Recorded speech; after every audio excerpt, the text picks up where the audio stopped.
and welcome to episode number 27 of Illiana Stock Car Radio. As always, I am your host, Jeremy Banning, and alongside me, owner-operator of Goodacre Photography, Chris Goodacre. Chris, how are we doing tonight? Well, other than being a little under the weather, I'm not doing too bad. You can tell I'm not feeling it. I don't have a logo on my shirt. You just got it on your hat. I got it on my hat. Well, the hat's easy. It's easy. It's easy to throw on. Except for when Stan Zolod's is looking for him. Well, yeah, that's too. Easy for me, because I don't have any hair going on top. Well, yeah. So yeah, that's good.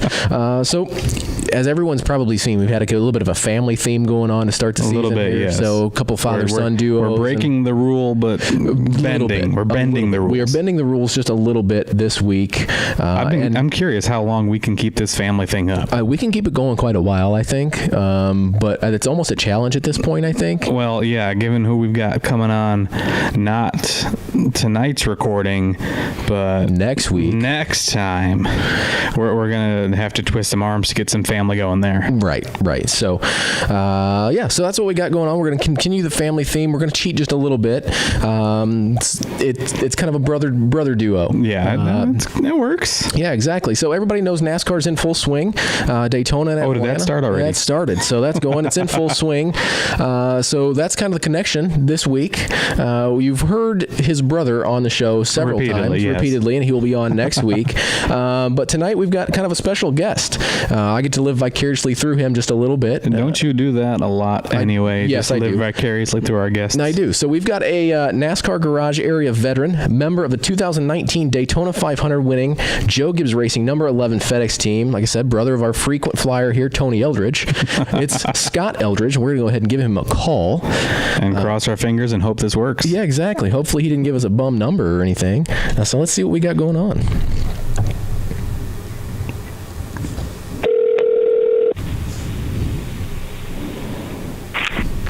Hello, Scott.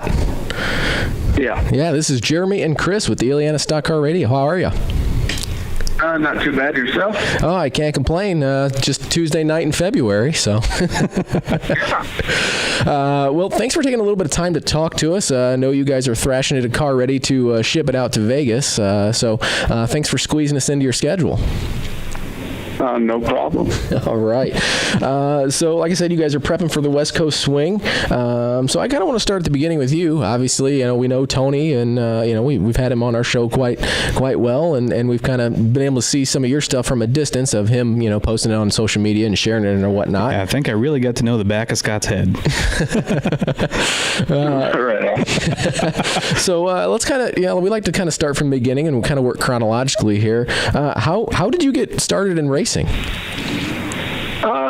kind of grew up a little bit in it, like going to races, kind of raced on my own a little bit. Then I kind of worked for Dave Bice for some years. And then we built a super late model with Tim Curry and kind of raced that, and then went on to crew chief ML Motorsports, an ARCA team out of Warsaw, Indiana. Yep. So then I kind of moved from there and made the move to North Carolina. Worked at Dale Earnhardt Incorporated. Worked at Penske Racing, and now I work at Joe Gibbs. Also, how long have you been in the NASCAR ranks total now? In the NASCAR race, I kind of count my ARCA stuff about 25 years. Wow. So this is actually 2 episodes in a row that we've had somebody that's kind of been in the ARCA series. We had Dave Weltmeyer on our last episode. So being in the sport that long and kind of going, from a couple different teams, what changes have you seen along the way? Engineering has kind of taken over in our sport quite a bit. The days of going and testing and, working on packages, now we're really good with our sim programs that, testing isn't really, necessary. Right, because they kind of put the kibosh on that. Yeah. And money-wise, we just got so smart about it, it was good for NASCAR to save teams money by doing that. Right. So specifically, what are your duties on the 11 car? Underneath the mechanic. So I take care of basically everything under the car. Gear, transmission, rear brakes, fuel cell would be my, stuff at the racetrack, so if we change rear springs, That would be my job under the car. Anything like that, changing rear snouts on rear ends. Instead of bending rear ends, now we have rear snouts where we can clock and change the toe on the rear ends. So what is a typical week like for you down there? Typical week for me will be Tuesday. Go in the shop. Usually starts with a team meeting to kind of review from the past weekend into, the week you're going into. And then we will work on that week's primary and backup car and kind of, get them done, get them to the plate, get them to the Hawkeye. You got to take care of everything that you've used up on the trucks yourself. Kind of like everything, truck arm slugs, rear ends, truck arms, any spares. That's my duties as far as anything I use. Right, almost like if you take it, you replenish it, right? Right, like the West Coast swings. I'll have 2 rear ends on the truck, 1 short track, 1 intermediate rear end. That way we don't have to mess with those on swap outs. There's about 14 truck arms on there as options, either short track or intermediate truck arm options to go. So it's pretty hectic this time of year, especially the West Coast swings. Right. Is the West Coast swing probably the worst on you guys? Oh, it's definitely the worst. You left at Daytona, so you spend a lot of time building 4 cars to go there. Then Atlanta kind of mellows out a little bit, but the West Coast swing, like our Vegas cars left tonight. Right. And then Thursday night, our Phoenix cars will leave for the swap out in Vegas. So, you got 4 race cars to build this week. Right. So you go to the track with the team, right? Yep. We fly out usually every Thursday and fly back, an hour and a half after the race normally. Right. So you kind of talk about flying back after the race. What was it like for you guys to go through after you guys won the Daytona 500, that new post-race inspection procedure? That's always been the same at Daytona. So that was kind of like norm there. They tear the car apart there, tear apart the motor, down to every nut and bolt. And then it gets put back together there to go into the, out front at Daytona for the year. So that procedure has been the same. Now, what Truex went with, one of our teammates last week, that would be the first week of that procedure where they're sealing the motor in the car. Okay. And then then they basically go through everything else at the racetrack. Then that car comes back to our shop. We pull that motor out on Monday and take it to NASCAR on Tuesday. Gotcha. So you got to take that over to the R&D center. Yes. Which, it takes you about an hour and 20 minutes of the racetrack to do that, but then you're done with it. Sure. Before, on Tuesday, if you were part of that teardown, you'd go to the shop, work a couple hours, drive 20 minutes in NASCAR, do it, then drive 20 minutes back. Sure. So it made your Tuesday longer. Right. So now it makes it through the week a little more normal. If there is such a thing as normal. Yeah. I've done it so long it becomes normal to me, Sure. Like, my Monday is my Sunday to me, so. Sure. So what's a typical race weekend like for you? This weekend we'll be going in qualifying trim. Okay. So basically, get to the racetrack, top 12. We'll go through, the laser platform first. So, once you do that, as long as you pass everything, then you're going to be basically get ready to go qualify. Sure. So this is an easier weekend when we leave the shop in qualifying trim. That means you're not pumping fuel out during that first practice. Atlanta, we made a 20-lap run, then put it in qualifying trim. It's a pretty big swap over, average 25 to 30 minutes. Right. And then you got to get 2 qualifying runs at the end of it. And most people did that at Atlanta, with the first race with this package. Sure. Most guys will be in qualifying trim at Vegas. Sure. Now, it kind of interesting to me that you talked about, qualifying trim versus race trim and whatnot, because I was listening to NASCAR radio on the way home this evening, and one of the callers asked the host what the difference was between qualifying trim and race trim. Maybe for somebody who's not familiar with that, could you give us the inside scoop of what the major differences are? Major differences, will change. Usually, at least both rear springs, both rear shocks. Go from 18 gallons of fuel down to 5 or 6 or 7. So you'll have that fuel weight in the lead rails. And basically that would be it on a normal weekend. Mm-hmm. Now with being wide open, now teams are messing with skewing the car like you would at Daytona for qualifying. Right. And back the other way for the race. So the switchover has pretty much doubled now, the amount of work teams are doing to go from qualifying trim to race trim. Mm-hmm. So then after you guys get through, qualifying and, you switch over your car, what's a race day like? Race day, once you get through, we call it the fastest hour and a half in motorsports. From the time the garage opens, yep. you have an hour and a half to get in the tech line. Right. So things happen pretty quick. You get your final adjustments, things we wait on a spring or a shock, or a front percentage. So, you're waiting on that, you scale the car, pit crew comes in and pit checks it as far as jack to make sure, we're all good there. Mm-hmm. And then you're in the tech line. Right. And if you pass the first time, you've got about an hour and a half to kill and eat lunch before the race starts. If you roll around, that time gets cut down pretty fast. Right. Yeah, I can imagine eating up in a hurry if you don't make it through the first time. Right. Yeah, so then pit road, early in my career, even when I crew chief, I changed tires. Mm-hmm. The older I've got now, I hand over the second can, catch the left rear tire during the race.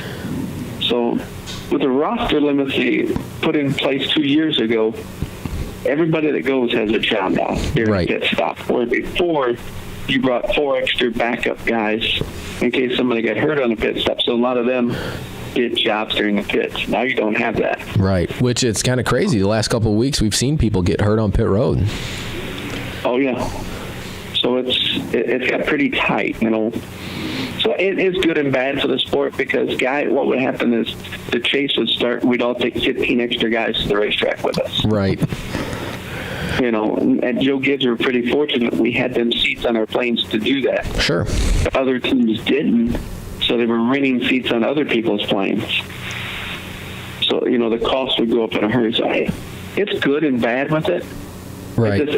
It gives the little guys a little, took our advantage away to help them, which I think is good for the sport. Yeah, and it seems like they're going that direction with a lot of the things that they're doing, trying to get some of those smaller teams to be a little bit more competitive. Or, I don't know if this is the right phrasing, but make things a little more fair, or at least even it out a little bit.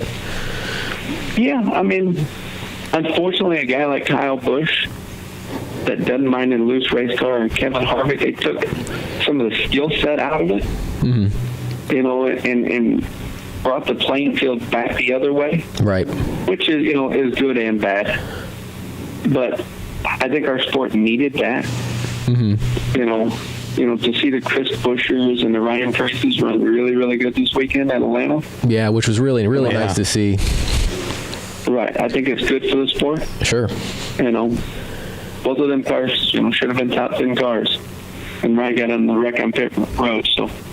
But to see that, I think it's good for the sport, to see some different people up front. Sure. I think it may be, make it a little more lucrative for newer owners to come in if they can see, well, a small team can compete, Yeah, just based on who was on TV at Daytona, the whole race was like, where are these drivers coming from? Yeah, you talk about Matt DiBenedetto and guys like that.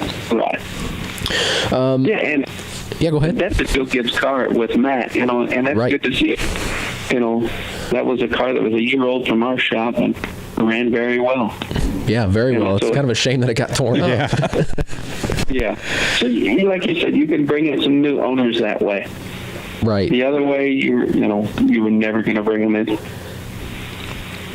Right, so obviously, kind of talk about Daytona a little bit. You guys are off to a really good start, winning the Daytona 500. Now you guys finished 11th this past weekend at Atlanta. I saw Tony share some of the pictures of you guys with the Daytona 500 trophy at Steak and Shake. Apparently, that's a tradition after a Gibbs team wins the Daytona 500, right? Yeah, that was in '93.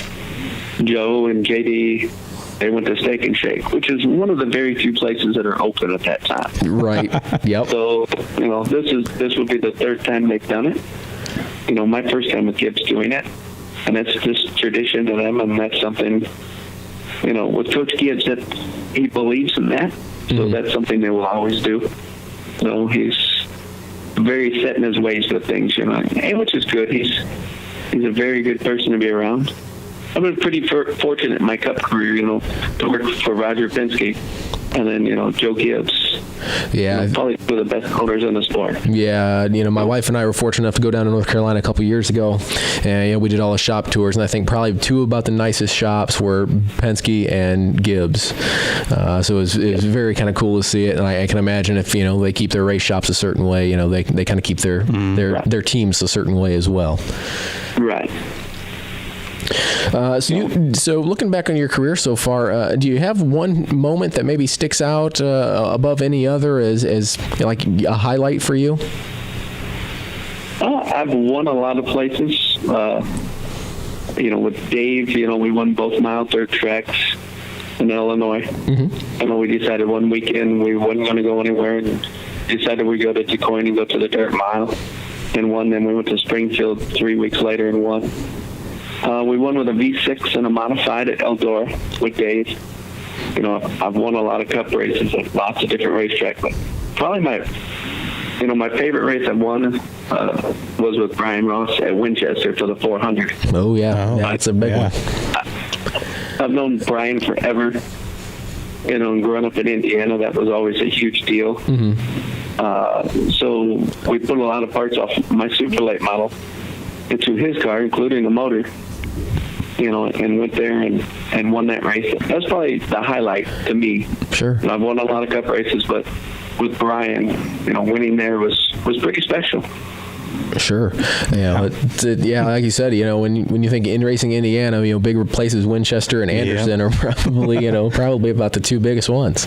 Well, not counting Indianapolis. Well, you got to keep it in perspective, I suppose, but. Yep. With Brian, he had been there so many times and so good there. Like I said, to go there and put a group effort together, and the ARCA guys went and fitted the thing. It was just really cool to see. Yeah. Now, do you find a lot of your other crewmates there at Gibbs and in NASCAR kind of have a similar background? A lot of them came from the short track ranks? Yeah, quite a few of them. Came from the short tracks and, kind of worked their way up. North Carolina, especially in the Charlotte area, you'll go to Panthers Stadium and watch a football game, and there'll be more people there that, are rooting for the Redskins or the Bears, or so many people are transplanted here. Right.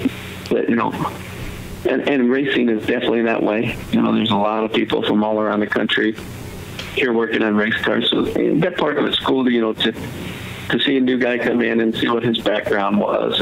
Right. So you talk about new guys coming in. If there was somebody out there listening or watching that maybe wanted to get involved at the NASCAR level or with a team, how would you suggest going about doing that? I would really suggest that, your local tracks, first of all, so you have some sort of grasp on everything that goes on. And then kind of work your way up to an ARCA team, even if it's on a volunteer basis where you're going on the weekend and just helping them. Right. And then kind of work your way from there. Sure. Yeah, almost the same as a driver. Kind of start at the local level, work way up through ARCA ranks or something, and go to NASCAR, which makes sense. Which definitely makes sense. So hopefully, this wasn't too painful for you. So. No, it was. We like to give our guests kind of an opportunity, to thank anybody or give anybody any kind of shout outs, whatnot, before we turn them loose and let them go. So we'd like to give you that opportunity if there's anybody you want to shout out to or give thanks to. Just my fiance, Kelly, and the 3 kids, Hannah, Carson, and Austin. Awesome. Definitely families seem to be get taxed the most in our racing lives. So we definitely want to thank all the families that kind of support us and all the wives that round up the dogs upstairs. Yeah, exactly. Right. I spend a lot of times giving my brother crap, as far as like text messages and Facebook, and different things. He runs South Bend Speedway, so. The group of us at Joe Gibbs, we always, kind of harass him a little bit, or, Well, he's going to be our guest on for next week's show, so we'll harass him for you. Yeah, we'll harass him for you. Maybe get a little bit of inside information. So. Yeah, our biggest thing is like a lot of times we're like, well, maybe we just need to roll 1 dice for invert tonight. To not buy into that. Well, we can plead the case for you, and give him all kinds of wonderful ideas. So. Yeah. Excellent. Well, Scott, thanks for taking a little bit of time out to talk to us tonight. Definitely, like I told Chris here before we got on the air with you, we lived vicariously through you a little bit. So it's kind of my goal to get down there and just went through a different path. So I get to live a little bit vicariously through you tonight. That's cool. I appreciate it. All right. Well, hopefully, maybe we'll catch up with you when you come up to Chicagoland Speedway or something around the area. Maybe we'll, somehow. We could do that. Yeah, that would be great. So again, thank you, and definitely good luck to you guys out this weekend in Vegas. Yeah. I appreciate it very much. Excellent. Thank you very much. Have a good night. Thank you. All right. You too. Bye. All right, so that was Scott Eldridge. That was Joe Gibbs Racing number 11. I thought it was kind of cool. Get a little bit of inside information. Does this make us big time now? I don't know if it makes us big time. I got something popping going on. I think it's my phone thing, so we're going to disconnect that. Okay. Actually, so that should be good now. Still looking for a producer. Well, that's jack of all trades, master of none. So, but I don't know if that makes us big time or not. Yeah, having someone from the NASCAR ranks on here, but it's cool insight. If Dave Weltmeyer didn't make us big time, that did. Right, naturally. I think anybody Weltmeyer could make us big time. Well, yeah. We talked to somebody that won the Daytona 500. We did. We've had a Daytona 500 winner on the show. Go. So, you always leave them wanting more. We kind of had that discussion last time. We did. So I didn't want to ask too much about him working for DEI, because I didn't know when exactly he worked for DEI, and we're guys. So, was it good DEI or was it not good DEI? Yeah. So you know what? Always leave them wanting a little bit more. We'll leave the opportunity. So always leave you wanting more for when we call them back and say, "Hey, how was DEI?" It would be cool if we could get some like backstage laminates or something for Chicagoland when backstage. They come up. It's a little Wayne's World reference thing going on. Give me, a little bit. I'm not worthy. We're not worthy. We're not worthy. All right. So awesome interview to have. I feel like you're about to tell me something about Milwaukee. Milwaukee. No, we're not going to go that. We're not going to Milwaukee? I want to go to Milwaukee. Can we go to Milwaukee? Well, there's a race. Fantastic race coming up there. ARCA Midwest Tours return to Milwaukee. See, I totally added that to your script. You did. And I've got nothing prepared for that, but that's all right. Well, we'll get there. Yeah, we'll get there when the season comes in. We're trying to do this more frequent episode thing. We got plenty to talk about. We're going to have plenty to talk about. And our next guest for next week's probably going to have plenty to talk about. Yeah, this segue there. See what I did? There you go. Love it. We should get you a segue for your segues. Need to get a little animation of a segue. Animation that runs right across the bottom of the screen. All right, nice rambling we've got going on here. Yep. But that's what we do. Exactly. That is exactly what we do. I have been told by multiple people that they love our rambling. Our rambling is what makes this entertaining. As long as somebody finds this entertaining, I'm all for it. I'll keep doing it.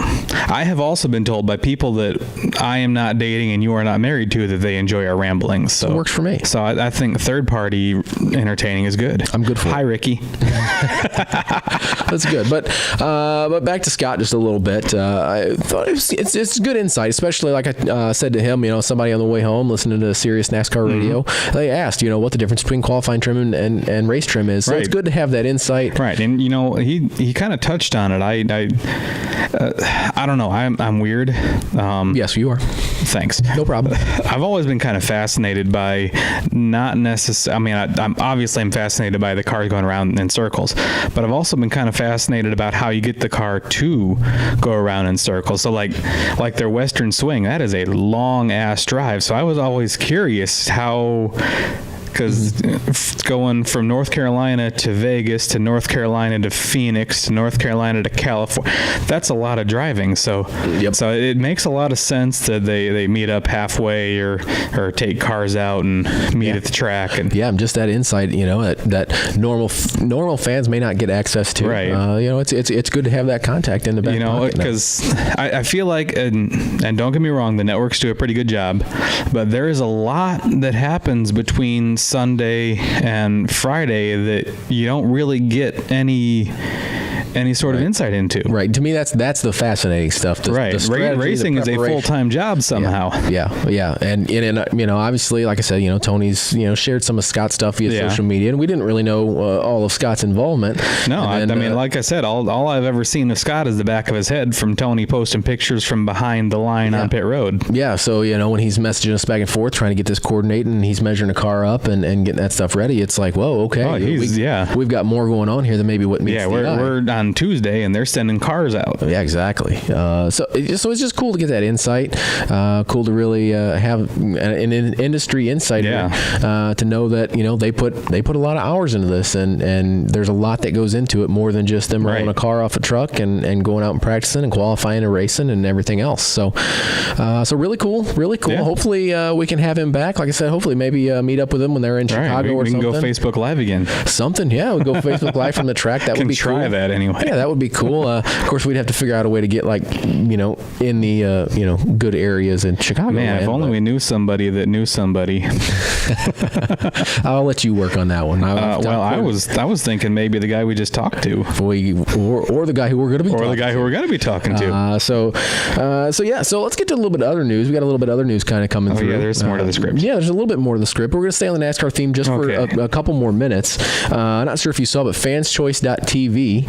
I did not see. They are now going to be broadcasting all the NASCAR East and West. I did see. Yeah, East and West. Illiana Stock Car Radio shared that on Facebook. It is. You can find that on our Facebook I saw all the notifications of the people that liked it. Exactly. And so maybe I'll get around to reading that post. Yeah, there you go. So fanschoice.tv. You should always read our post. Don't listen to me. Yeah, fanschoice.tv is a streaming entity, much like what Speed 51 kind of like, does. Speed 51. But they are actually owned by NASCAR, which I discovered that today. Okay. So they are going to be broadcasting all the K&N East, West, and Whelen Modified Tour races for 2019. I know, like NBC will show the race condensed to an hour or so, and bits. Or we might get some highlights during the Cup race. It's not usually the full thing. So now, fanschoice.tv, they are going to start broadcasting the full schedules, full races. They did it at New Smyrna just a couple weeks ago. Okay. For the East Series race. The West Series will actually be in Vegas at the dirt track this Friday. Okay. So I think that'll be the next broadcast for that. The K&N West Series at the dirt track in Vegas. Wow. Yes. Man, I think they're coupling with more like the World of Outlaws and stuff out there. We're getting onto something here, putting asphalt cars on dirt. But I think they kind of saw what the trucks did at Eldora and kind of got the old ticker going. I like this way of thinking. Yeah, so they're going to be doing that. So that'll be up on Friday. Now, can we get some dirt guys to race asphalt? Just saying, as kind of asphalt guys. Yeah, I mean, I like watching dirt. But well, I think that's kind of what they want to do. They probably want to cross promote a little bit. And could you imagine I guess it would kind of be a spec series that could run on dirt and asphalt with a similar set of rules. I know we have a really difficult time getting two tracks to run the same rules, but could you imagine two different types of surface running the same rules? That would be really cool. I mean, you think, I don't even know if this is even applicable or not, but like pave half the track. I believe that's called Global Rallycross. Well, I was thinking Daytona. Well, yeah, you've got that too. But so that's cool. So if you're liking the NASCAR stuff but want to see some more of their short track programs, fanschoice.tv. If you go ahead and like them on Facebook and social media outlets, obviously they'll have all the scheduled. Man, we gotta start getting paid for these promos. Well, we're getting there. We'll do what we can. We got an in at NASCAR now. Yeah. So that's cool. So check that out. Fanschoice.tv. Like I said, I think the next broadcast is Friday with the K&N West Series. You follow up on Haley Deegan. She's running in the West Series, and it's kind of an up and coming thing. I know she's got a lot of hype around her. International Women's Motorsports Association. So two birds, one stone. Are we plugging sponsors already? Well, that was a freebie. That was a freebie. Okay. So speaking of plug-in sponsors and plug-in drivers, really cool. One of our former guests on here. I think we've had him on twice now. Yes, I believe once right after he cut all his hair off. Yes. And then significantly after he cut all his hair off. Yes, and when he was that would be a spoiler. Bentonhausen Memorial winner. Yeah. Paul Schaefer Jr. selected as one of 21 semifinalists for the Kawicki Driver Development Program. Pretty cool deal that they have going on there. So in that program, they actually kind of breed grassroots racers and develop them and kind of help them get to the next level, especially when it comes to financial support. I think each one of the 7 finalists, so they'll pare down the 21 to 7. I think they're going to do that in late March. So each one of the 7 finalists gets $7,777. And then they go to Vegas with that. Well, hopefully not. Hopefully they're smart and they invest it wisely. If they're getting all 7s. Yeah, right. Boom. That's terrible. That is. Don't encourage that kind of humor. We wouldn't. You wouldn't. Well, we do what we can. They assist them. So from social media standpoints, increasing their brand awareness and branding, so to speak. Right. Helping with interview skills. Interviews. Well, Paulie did really well. So yes, he did. If you go to speed51.com, kind of in the middle, they'll have their morning bull ring link. That's the show they run every Monday morning. It's like a 3-hour long show. Oh, geez. Yeah, it's a long show. So they actually called some of the 21 finalists this past week. So if you look into their video library and go to part 2 on episode 7 and go to about an hour and a minute in, you'll actually hear Bob. You might have to link this. Yeah, I may. But yeah, they actually called Paulie Schaefer Jr. on air. Had a good few minute conversation with him. It's pretty entertaining. Yeah, I thought. Being as someone who's interviewed Paulie Schaefer myself. Well, he's come a long way from winning the Bandolero feature. Right. Yeah, we've talked about that before, and he did really well with the interview. So go check that out. Again, we shared his post, the Schaefer Motorsports post, and definitely we will be posting anything along the way to the semifinalists that we can help him to be one of the finalists, because we definitely want to promote him and help him along the way.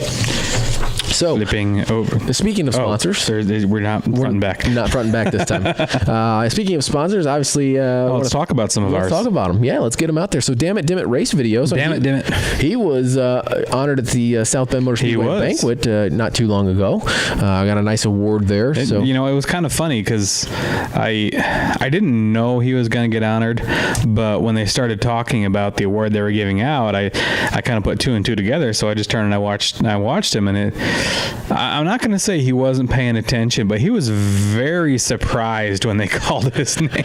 Well, those are usually the best, Yeah. So, but I know he's. I'm sure he's just like us, getting ready for the 2019 season and everything. And if you're really getting the cabin fever, go to his Facebook, his YouTube, Damn It Race Videos. Catch up on some 2018 racing action, and just get charged up for it, because it's going to be here before you know it.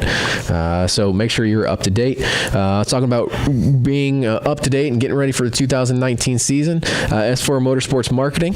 That's you, isn't it? That's us. We're gearing up. Are you ready? That is not a question for me. Okay, how about you? Is your stuff ready? My stuff is ready, and it's in the hands of the man. So getting all the marketing partners lined up for 2019. So if you're interested in being a marketing partner on a race team, obviously S4 Motorsports Marketing can help you with that. Go to their Facebook and Instagram account to keep tabs to what they're doing. Contact them. I'm sure there is room on that car still. We will make it. We will squeeze it in there if we have to.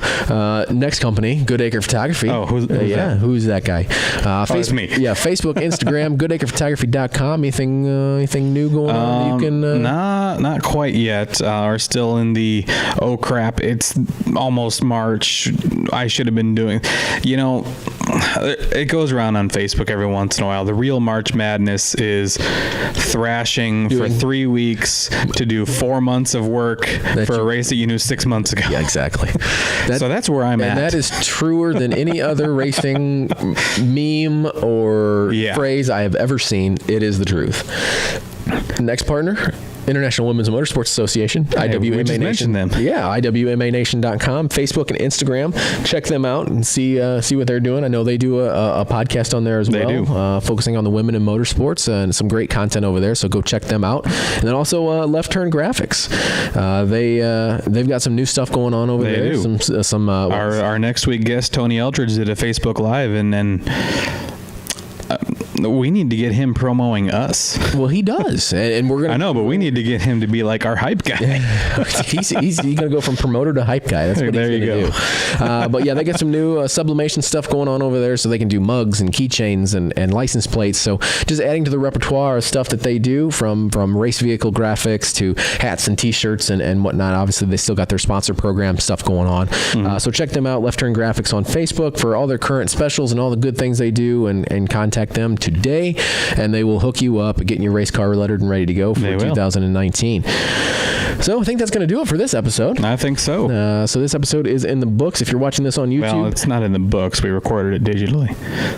True. That is very true. So it's in the digital stratosphere it's in the camera somewhere. It's in the camera. Yeah, it's on the memory card. So if you were watching this on YouTube, be sure to like the video, hit subscribe button to get notified when we ring the bell, ding. Yeah, we'll get notified when we upload new content. Obviously, as the season goes on, we're going to try to get some good stuff out to you guys, as well as more episodes here. Remember, you can catch us on iTunes, Podbean, or your favorite podcast app. Just search Illiana Stock Car Radio. Heck, like us and subscribe to us on there as well. So you'll actually, I'm going to ask you, because I know I'm a little confused. I'm sure we've got confused people. Sure. What is your release schedule? So here's what we do. Here's kind of what I know. My phone was blowing up last week when or 2 weeks, whenever it was, we published the last episode. So here's what. So the very first episode we did, I tried something different. Didn't really like how it played out. I know we got a lot of folks that like the video content over the audio content. Right. So here's what we do. On Wednesday nights, we release the video content. So we release the video at 7 p.m. So if you're watching us now, it is past 7 p.m. on Wednesday. On a Wednesday of whatever week it is that we record.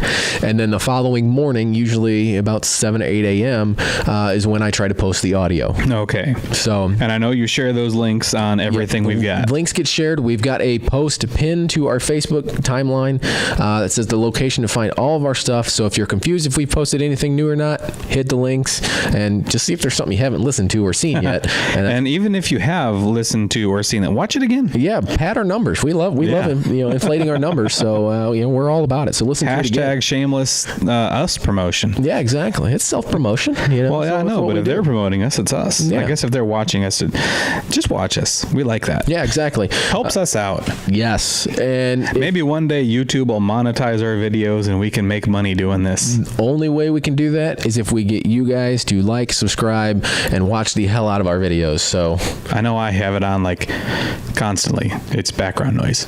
This is exactly what this show is to everybody else's background noise. So once again, we want to thank Scott Eldridge for coming on the show this week, giving us that behind-the-scenes insider information into the Joe Gibbs Racing shop. Again, really cool, and hopefully we can maybe have him on again and get a little more information. What? Hopefully after another win. Yeah, that would be cool. So keep posted on our Facebook and Instagram pages at Illiana SCR for more information about upcoming shows, upcoming guests, any general information going around in the local stock car scene. And getting ready to go on 2019 here. So next week we will have Tony Eldridge, Scott's brother on. Frequent flyer here, and we will preview. I'm sure he's got something he wants to promote. I'm sure we're going to preview the 2019 South Bend Motor Speedway season. Yep. So we're looking forward to that. And with that, we hope you guys will tune into that episode next week. And we hope you enjoyed tonight's show. And that is going to do it for this episode of Illiana Stock Car Radio. Thank you.